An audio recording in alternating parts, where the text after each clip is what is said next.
رات کی سیاہی چھا چکی تھی اور حیدر ایک پرانے سے کمرے میں بیٹھا کچھ سوچ رہا تھا۔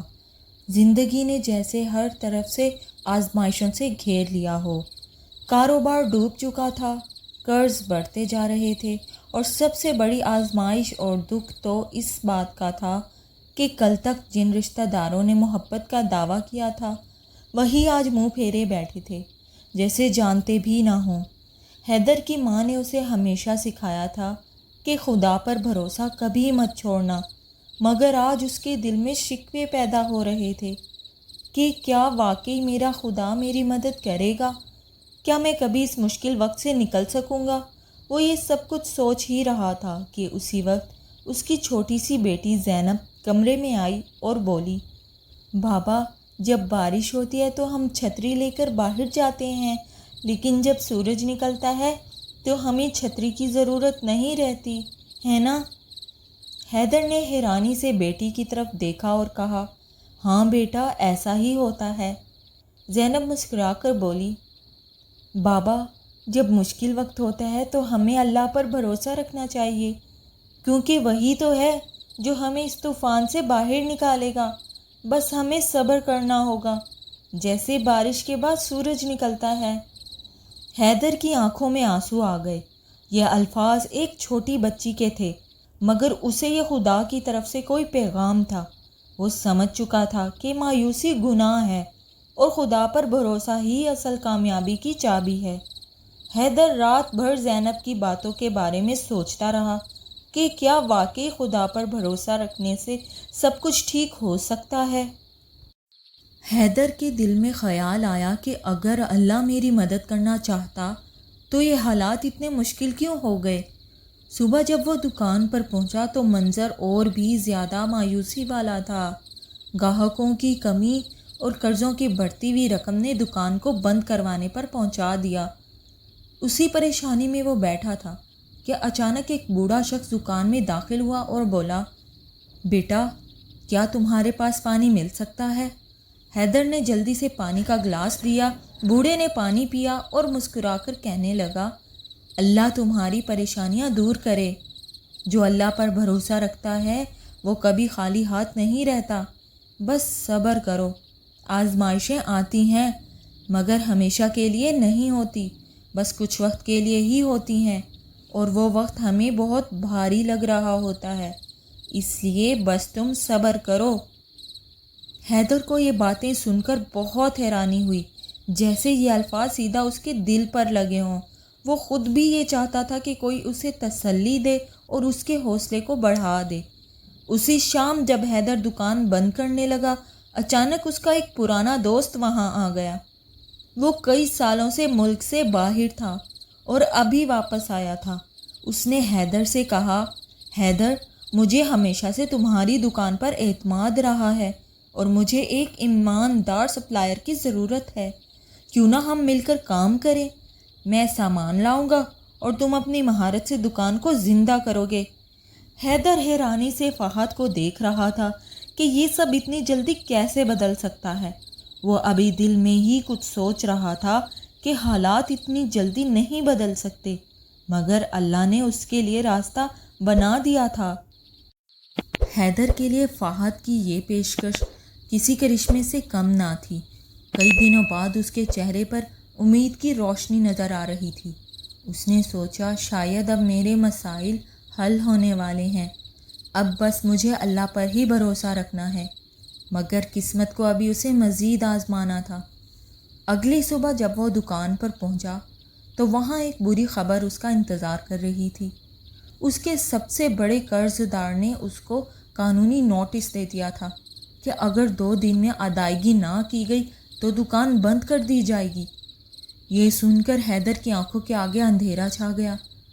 اس نے سوچا، یا اللہ، ابھی تو امید کی کرن نظر آئی تھی، اب یہ نئی مصیبت کیوں؟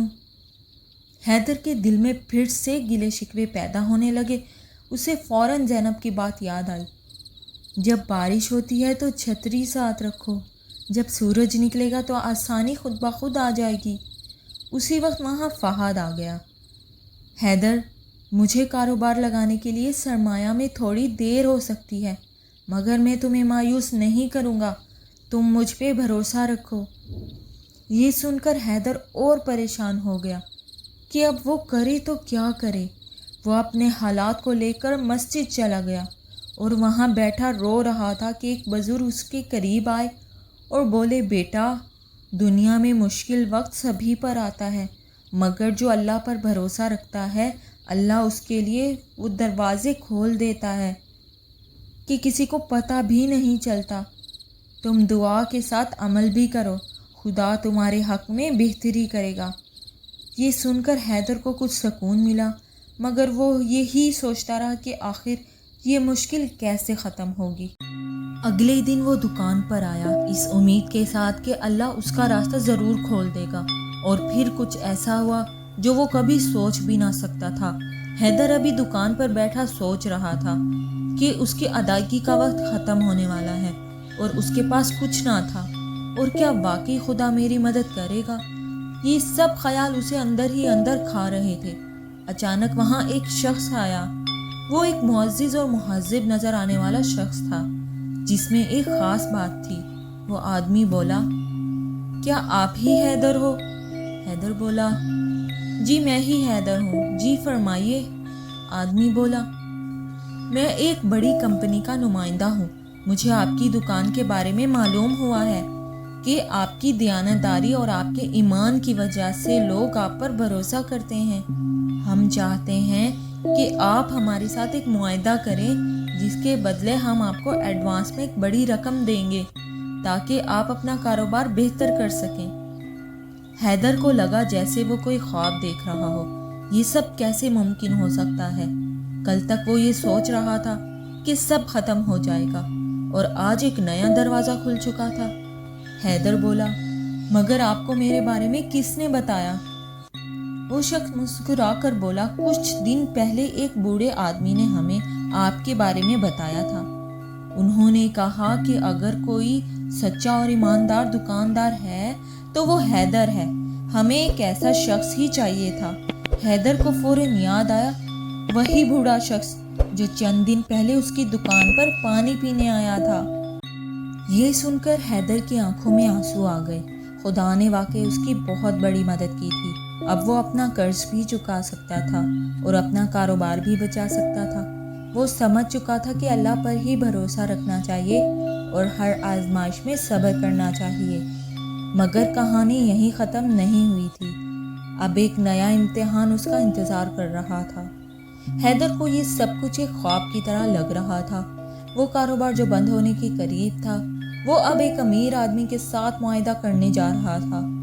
قرض چکانے کے لیے پیسے بھی اس کے پاس آ گئے تھے اور امید کی ایک کرن بھی نظر آ رہی تھی۔ لیکن زندگی ہمیشہ سیدھے راستے پر نہیں چلتی۔ ہر امتحان کے بعد نئی آزمائش آ جاتی ہے۔ جب وہ معاہدہ کے کاغذات پر دستخط کر رہا تھا، وہ نمائندہ بولا، حیدر، ایک چھوٹی سی بات ہے، ہم چاہتے ہیں کہ آپ ہمارے ساتھ کچھ شرطوں پہ کام کرو۔ کبھی کبھار ہمیں کم قیمتی سامان کو زیادہ قیمت لگا کر بیچنا پڑے گا۔ ہمیں امید ہے کہ آپ ہمارے ساتھ تعاون کریں گے۔ یہ سن کر حیدر کے قدموں تلے زمین نکل گئی کہ یہ تو دھوکہ ہے۔ وہ سوچنے لگا کہ اگر وہ یہ معاہدہ مان جائے گا تو وہ اس کے اصولوں کے خلاف ہوگا، مگر انکار کرتا تو ایک بہت بڑا موقع بھی ہاتھ سے نکل جاتا۔ اس کے دل میں ایک جنگ چھڑ گئی کہ اگر انکار کیا تو پھر سے مشکلات میں پھنس جاؤں گا، اور اگر ہاں کی تو دیانتداری کا دعویٰ چھوڑنا پڑے گا۔ یہ سوچتے سوچتے وہ مسجد چلا گیا اور وہاں بیٹھ کر خدا سے دعا مانگنے لگا، یا اللہ، میں کیا کروں؟ یہ موقع بہت بڑا ہے، مگر میں کسی کو دھوکہ نہیں دینا چاہتا۔ اگر میں تیرے بھروسے پر اس معاہدہ پر دستخط کر دوں تو کیا تو میرے لیے کوئی اور راستہ نکالے گا؟ دل کی گہرائی سے یہ دعا مانگنے کے بعد اسے سکون ملا، اور اسے یاد آیا کہ اللہ پر بھروسہ رکھنے والے کبھی نقصان نہیں اٹھاتے۔ اگلے دن وہ کمپنی کے نمائندے کے پاس گیا اور بولا، میں نمائندے پر دستخط صرف اس وقت ہی کروں گا اگر اس میں دیانتداری ہوگی۔ میں اپنے اصولوں پر سمجھوتا نہیں کر سکتا۔ یہ سن کر وہ شخص مسکرا دیا اور بولا، حیدر صاحب، ہمیں پتہ تھا کہ آپ ایسا ہی کہو گے۔ اصل بات یہ ہے کہ ایک آزمائش تھی یہ۔ ہم بس ان لوگوں کے ساتھ ہی کام کرنا چاہتے ہیں جو ذمہ داری کے ساتھ اپنا کام کریں اور لوگوں کو کوئی دھوکہ نہ دیں۔ یہ سن کر حیدر کی آنکھیں نم ہو گئیں، کیونکہ اس نے اللہ پر بھروسہ کر کے کامیابی حاصل کر لی تھی۔ حیدر کے دل کو اب بے حد سکون مل گیا تھا۔ وہ یہ جان گیا تھا کہ اللہ پر بھروسہ رکھنے والے کبھی خالی ہاتھ نہیں رہتے۔ معاہدہ سائن ہونے کے بعد کمپنی نے حیدر کی دکان کو بالکل نئی سطح پر پہنچا دیا، اور اب وہ ایک چھوٹا دکاندار نہ رہا تھا بلکہ ایک بڑی دکان کا مالک بن گیا تھا۔ اس کا کام بھی بڑھنے لگا اور اب وہ لوگوں کی مدد کرنے کے لیے مزید آگے بڑھنے لگا۔ جو حالات لوگوں کے لیے مشکل ہوتے وہ انہیں آسان بنانے کی کوشش کرتا اور لوگوں کی مدد کرتا۔ حیدر کی کہانی اس بات کا ثبوت ہے کہ اگر سچے دل سے اللہ پر یقین اور بھروسہ کیا جائے تو وہ کبھی خالی ہاتھ نہیں رہتا۔